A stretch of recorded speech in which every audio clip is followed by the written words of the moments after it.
In the world, not of it. I don't follow the crowd. I don't chase applause or the celebration of things I don't see in Jesus' life.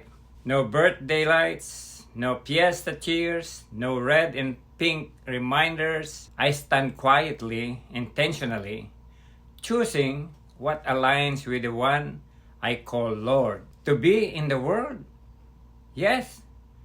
To be of the world? Never. My path is narrow, guided by conviction, fueled by faith, and anchored in the truth. Pleasing God matters more than pleasing people. I am here, present, alive, but not molded by the world's ways. I follow Jesus, not the applause. Today I will be sharing my answer to the questions about celebration the world invented, like Christmas, Valentine, Fiesta, and the very popular one is birthday. People are even wishing the dead a happy birthday. When you choose to follow Jesus, you don't need applause or approval from anyone. Here is why. Number one, the Bible repeatedly calls followers of Jesus to faithfulness over popularity. In Galatians chapter 1 verse 10 says, "Am I trying to win the approval of people or of God? If I were still trying to please people, I would not be a servant of Christ." Your choice to avoid practices that don't reflect Jesus' life, like certain celebrations, is an example of prioritizing God's standards over cultural pressure. That is in line with Scripture. Secondly, being in the world, not of the world. Jesus himself taught this in John chapter 17, verses 14 to 16. "I have given them your word.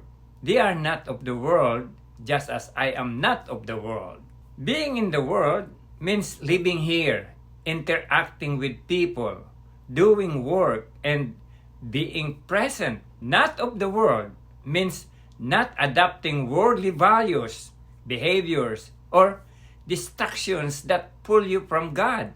This is your approach. Carefully choosing what aligns with Jesus' life is exactly the kind of discernment this verse calls for. The third is about celebrations like Christmas, birthdays, and fiesta. It's true that these specific celebrations did not exist in Jesus' time. Some Christians choose to avoid them just like you because they can become cultural or commercial distractions. They may distract from focusing on God. Other believers participate, seeing them as cultural expressions that can be enjoyed without compromising faith. Both approaches can be valid. It comes down to intent and conviction. As Paul says in Romans chapter 14 verses 5 and 6, each one should be fully convinced in their own mind. Whoever regards one day as special does so to the Lord. And finally, your path is about conviction. You look at Jesus' life and align your choices accordingly. Faithfulness, you're willing to stand apart from the crowd. Freedom in Christ, you're not trying to impress others, only God. This is exactly what being in the world but not of it means. Here is the final thought.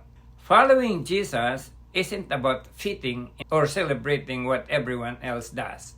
It's about living intentionally under God's guidance, making choices that reflect His life and teachings, even if they seem countercultural. If this message encouraged you, like this video, subscribe for more spoken word teachings, and comment below with how you connect with God daily.